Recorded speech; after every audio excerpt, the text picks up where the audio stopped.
Thank you very much for joining us. I'm Jason Barr along with Pat Parris. It's the Huddle, KGUN9's weekly streaming sports talk show. We come to you every Tuesday at this time. Pat, good afternoon. How are you? I'm good, Jason. Excited. All right. We've got our special guest this week is Aari McDonald. She is guard for the LA Sparks of the WNBA, of course, former University of Arizona star. And WNBA right now might be the hottest league in professional sports. Aari, it's Jason and Pat here at the KGUN9 studios in Tucson. Thanks for joining us. How are you today? I'm good. Thank you for having me. Yeah, thank you. And I tell you what, I know you had a rough game this past weekend, but before then, you had a string of double-digit scoring games. You've been doing really well recently. Crack the starting lineup. What's been working for you recently with LA? I think just coming out my shell and just getting more comfortable with the offense, the coach's terminology, most importantly, my teammates, and just also I've just been having a aggressive mentality on the offensive end.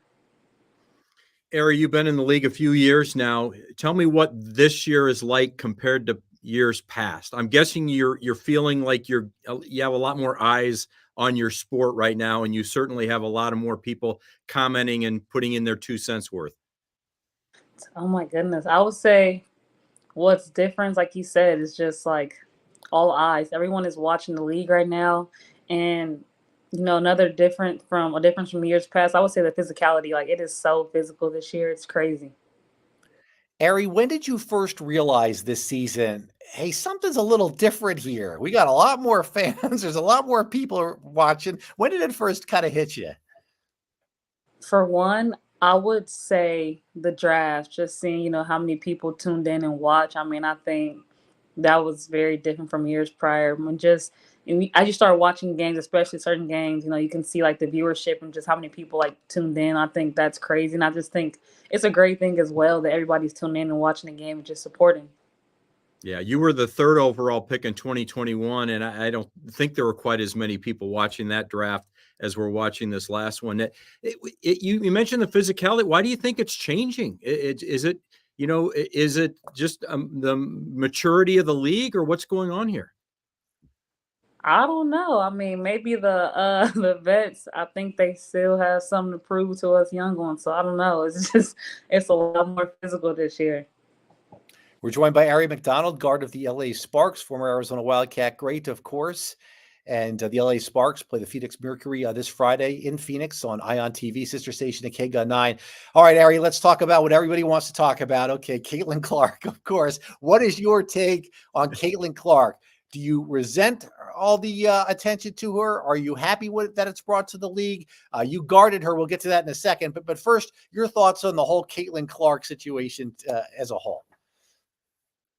I don't resent anybody or just the attention she's getting. She's a great player. I've been watching her since her freshman year at Iowa. Great shooter. Has a high basketball IQ, a great passer. I've been watching her right now, and I think society has put a lot of pressure on her. But I mean, I still think besides all that, all the noise, I think she's still delivering. I think she's playing at a really high level right now, and she's doing a great job of adjusting to the league and just leading her team. So I mean, it's a good thing to see, and just I mean, she has brought a lot of eyes to our league along with other rookies. But I mean, hey, she's doing her thing. So I mean, kudos to her. Yeah, I think she's leading rookies in points and assists right now, and so yeah, she's delivering for sure. Do you look at it almost like you're too young to remember this, but Jason and I remember when Tiger Woods burst onto the PGA Tour, and it just drove ratings way up, and it drove the revenue up, and it drove the purse money way up for golf. It almost seems like that's a similar thing happening here, whether it's all just because of Caitlin Clark or not. She certainly is bringing more people to the game, and your ratings are up. When that means you guys are going to make more money at some point too, because the revenues go up. Yeah, it's a great thing though. I think all the attention and just everything that the league has been receiving this year. I mean, I think it's a good thing, and just especially, I mean, I always got to thank the pioneers that came before me and just the other players. I mean, they paved the way for us, and then just with this rookie class and just these young players coming up now. I mean, I think they're doing their part. They're carrying a load, and they're taking to the game to another height that it's going to be amazing just for years to come. Nobody plays defense with the type of intensity that you do. I'm going off memory here, so I might be wrong, but I think one year it was Pac-12 Defensive Player of the Year, and I think the other year was Pac-12 Co-Defensive Player of the Year. You can correct me if I'm mistaken, but what was it like to guard Caitlin Clark? What was that experience like? Oh, it's nonstop movement. She moves a lot. You just have to be active. Really deep range. Like you would think, okay, she's not gonna shoot it. And it's like, oh snap! Like she shoots it. Like and her release is quick. But I mean, it was good though. It's she tied her shoes up just like me. So I mean, it was just like guard any other person, honestly. Well, as just like her, when you get drafted very early in a draft, that generally means you're going to a team that's been struggling, right? Because you wouldn't be being drafted by that team if they were coming off a championship. They would be picking way later in the draft. So in that sense, you go to the Atlanta Dream. Now you traded to the LA Spark. You look at a player like Caitlin Clark, who gets drafted by the Indiana Fever. So you really are kind of up against it, aren't you, as a rookie, or now you're in your third year where you're trying to help elevate a team like she's trying to help elevate the Indiana team. Yeah, it's tough. You just obviously it goes off, what the team needs, and obviously, like you say, it goes off the team record from the prior year. Right. I mean, it's tough. You got to adjust. You got to find your way, and you just gotta, do the things that got you to the league. And I just think, also just being a great teammate, learning your team, learning the system, and just being that extension of the coach on the floor. But I mean, regardless of the team you get drafted to, I mean, you just gotta go and try it there and be like an instant impact, in my opinion. Yeah, speaking of top rookies, certainly Angel Reese is one, and then Cameron Brink, somebody who you played against, and when she was at Stanford, and certainly in that championship game. What type of relationship were you able to experience with her when she was healthy, and what did her injury do to the team? I love Cam Bam. I'll never forget. I think it's the first day of training camp, and we were just talking to each other. We were like, "Man, aren't we glad we're on the same team now? Like we've faced each other too many times, like Right. 4 times my last year at college." But man, love her. Just a good person, a sweet soul, just always high energy and just always so positive and just bubbly. So I mean, just missing out on a player like this rest of the season, like a rim protector, somebody who sets good screens, who can stretch the floor. I mean, her injury, it's hard on us. We definitely missed her on the defensive end, but I mean, all we can do is just pray for her and just hope that recovery is going well and just the comeback's going to be great. Ari, you mentioned the players that came before you building this league so that players like you, and Cameron and Angel can come in and along with Caitlin Clark and kind of elevate this league to that next level as well. But one of those players that really helped lay the foundation for you was your former head coach at the U of A, Nadia Barnes. What kind of guidance did she give you going into the league, and how much of a guidance does she give you now as you continue in the league? Ooh. Yeah, before I even stepped foot into the league, when I told Dia that I had aspirations of going pro or just going to the next level, she would reach out to like friends, like, "Hey, like, what do you think of Ari? Like, how can she grow?" So I mean, she always she kept it real with me. She was honest, let me know what I need to grow on, and I didn't mind it at all. Like, hold me accountable, make me better, push me to be the best version of myself, and you know, just having a coach and just playing for a coach who's played in the league, played at a high level, played for many years. You have to listen to her. Like she's been there, done that. So I mean, I know that she will never steer me wrong. I thank God for her advice. I mean, we still talk to this day. She introduced me to people and just make sure I'm in the right circles and just making sure my head is on straight and just I'm keep doing what I'm doing. Jason Barr, Pat Parris, joined by Aari McDonald, who helped, along with Nadia Barnes and some others, take University of Arizona women's basketball from one of the weaker programs in the country to the verge of the national championship, all the way to the title game. I forget how many points you dropped at Texas. I want to say it was something like 50. Maybe that's grown over time, but that's one of my favorite memories of yours. Look at you laughing. What are some of your? Give me a couple of your favorite memories from playing with the Wildcats. For sure, the Texas game, for sure. I would say beating Stanford at home. Oh, that's for you. Yep. Oh, What else? Oh, and winning NIT. I mean, For that was a sure. crazy That run. was, yeah, that was Those amazing. are for sure my top memories as a Wildcat. Yeah, the defensive job on Paige Beckers, she couldn't do Yes. anything. That's got to be up there too. Yeah. And Of course, the tournament run my last year. Yeah. That was yeah, Yeah. Those- Do you still have those those moments where you go, oh, if we just would have done this, or when they done this, we would have been national champs? Or have you, kind of come to a realization, hey, second place wasn't too shabby? Of course, I think about that a lot. I was just talking to I think one of my family members, and it's just like I was just able to watch that Stanford game maybe like 2 years ago. It was so hard for me to watch, especially knowing like what could have been. But I mean, it is what it is. Everything happened for a reason, and I'm just glad I was able to, make those memories with some special people around me, and just I went out with a bang, and now that got me to the place of I'm living out my dreams right now.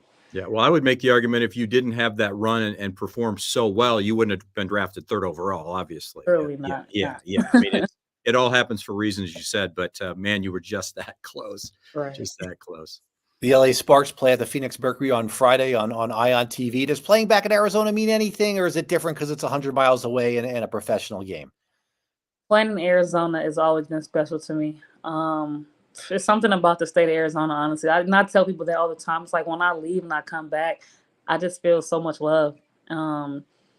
It's it's crazy. But I mean, I'm hoping to see, a lot of my big supporters there, like Coach Barnes and the Wildcats program. And just I even have friends, that come and family that's there. So I mean, it's a special place to be. What's your next goal for yourself, and what's the next thing for Aari? Is it getting this team that you're with, LA, to a championship contender? Of course, anywhere I play, I want to reach the playoffs. I know last year, my third year, excuse me, we made to first round of playoffs, and that was my first time ever making playoffs. And so I just want to be better each year. So instead of making the first round, I want to keep advancing, maybe go to second round. But honestly, the next thing for me is just to keep growing my game, to keep getting comfortable with my teammates, just the system where I'm at now. And then I think just keep putting in that work, and everything else will take care of itself. Aari McDonald, guard for the LA Sparks, former Arizona Wildcat. The Sparks play at the Phoenix Mercury this Friday on Ion TV. Aari, thanks so much for a few minutes here with me and Pat on the Huddle. We really appreciate it. We wish you continued success, and we'll see you play Friday and keep up with you down the road. Thank you. Thank you for having me. Thanks, Aari. That was Aari McDonald of the LA Sparks, and great to see her doing well. Pat, when a player is drafted third, you want them to have a big impact, but the Atlanta Mercury didn't play her a lot. And this coach, the LA Sparks, Kurt Miller, seems to really believe in her a little bit more, and their system seems to fit her style. So great to see her doing well. Well, and maybe that was the situation as they saw an opportunity with that trade. Atlanta made a trade, and maybe they felt like they both were winners. And I think for Aari, she's a winner in this because you not only see her points now in double digits, over the last 4 or 5 games, but also her minutes are way up. I mean, she's playing 25 minutes, 29 minutes a game. So she might come off the bench. She started a couple of times, so she might come off the bench, but her minutes are going to be more than a lot of the starting point guard. So good for her. She's sometimes it just takes a couple of years to get really settled in, and now she's really playing well. Speaking of the WNBA, that sets us up for our Huddle poll question this week. WNBA attendance and ratings are surging. I think 1 million people, Pat, over 1 million people watched Angel Reese and Caitlin Clark play this past weekend. Attendance has doubled. All right. So WNBA attendance and ratings are surging. A, it's about damn time. I took that off the pop song from a couple years ago. B, the salaries now need to go up. Right? They're low compared to what else. Or the WNBA can thank Caitlin Clark. Pat, as you like to say, sometimes there's a little bit of truth. The multiple things can be true at the same time. That's right. That's right. You got to pick one. I did vote for C, though. I think while the WNBA would be up this year regardless, I don't think to the extent it would be not just Caitlin Clark, but the rival with Angel Reese, Cameron Brink as well. Right. So I do have C, but certainly A and B are fine as well to vote for. I voted for C as well, but I'll go down the list. You can say it's about time, right?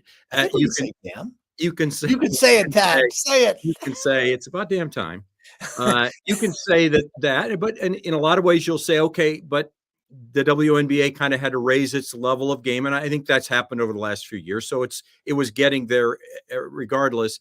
The salaries need to go up, and they will, but it's got to be market driven. You can't just, there's some talk earlier on about, oh, they need to do revenue sharing. That's how these women are going to get that money, is revenue sharing. Well, guess what? The league is still subsidized by the NBA teams because they're not making any money. So if you want a cut of zero, you can have revenue sharing of zero. So that's not really a reasonable ask right now. But I thought, see, you can thank Caitlin Clark, but I also, maybe in parentheses, you say that rookie class, because there's multiple players in that rookie class along with Caitlin Clark, that because of the rivalries that had developed, LSU, Iowa, what Stanford has done the last couple of years, I think that it was just inevitable that they were going to make it to the WNBA, and that was going to push ratings up as well. All right. So the other big sports story, certainly Tucson related here today and this week, and it's just kind of continued. It happened fast, and then there's just been new developments, and that's the Roadrunners, the Coyotes. And the latest reports now have Alex Morello, the owner of the Coyotes, planning to dissolve what's left that he has of the franchise, being the name brand logo and rights to an arena in the Phoenix area. Dissolve that. And then, so where does that leave the Tucson Roadrunners, which he also owns? He also happens to own a casino in Reno and is planning on building an arena next to that, where he will take according to reports, he will take the Roadrunners. University of Nevada basketball has already agreed to play there, and also he'll have concerts there. And the Roadrunners have said, well, we're going to be an AHL market regardless if he leaves or not. There's now 3 years left on the lease. It's going to take at least 2 years to build the arena. That's where we are right now. The latest on that story, Pat. Well, none of this surprises me with Morello, because I really think that he burned too many bridges, and he has made too many assumptions that he was going to get his way in Phoenix, and he was going to get the land, and he was going to get tax-free, and he was going to be able to build this entertainment district and put an arena in there, and the NHL was just going to hand him another franchise.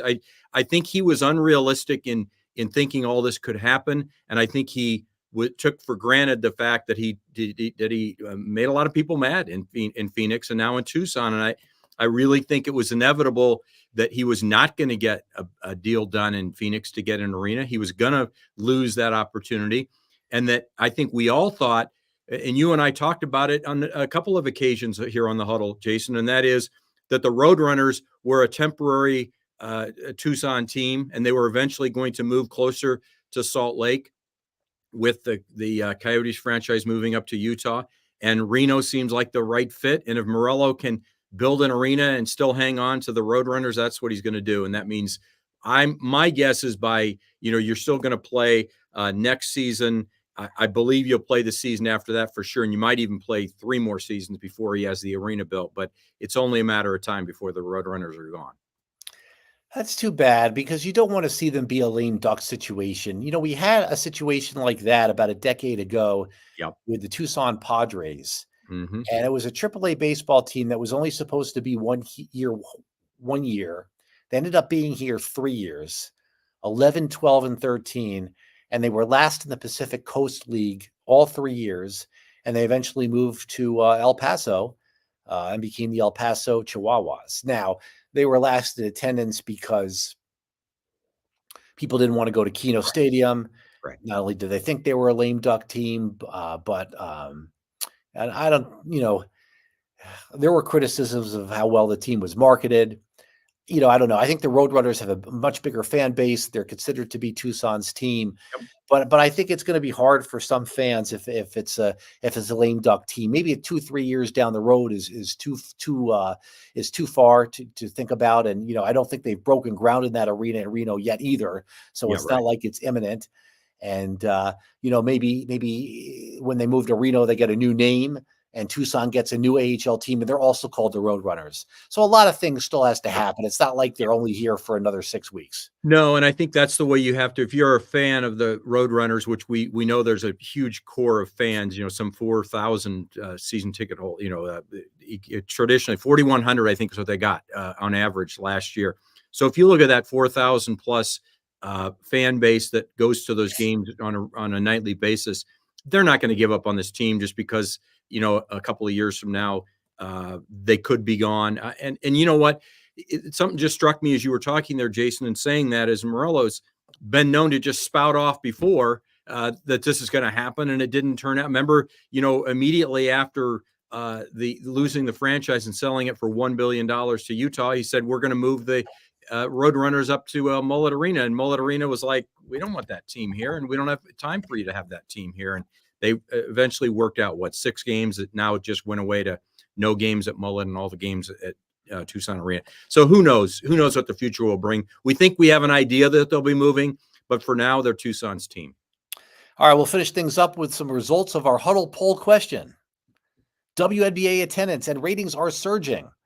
1, it's about damn time. 2, the salaries need to go up. Or 3, can thank Caitlin Clark. So right now, Caitlin's getting the votes, and like what we said before, there's truth in all 3. It depends upon which one you want to pick, and certainly Caitlin Clark a big part of that. So that's how I voted. I usually don't vote always with the one that wins, but I guess in this case I did. So that's that. Anyway, we thank Aari McDonald, our guest this week, LA Sparks guard. She and her teammates will be playing the Mercury this Friday night in Phoenix on ION TV, sister station to KGUN 9. Pat, see you downstairs for the KGUN 9 news. We'll be there 5, 6, and 10. We'll see you. Jason Barr. Thanks everybody for watching the Huddle, and we'll see you next time.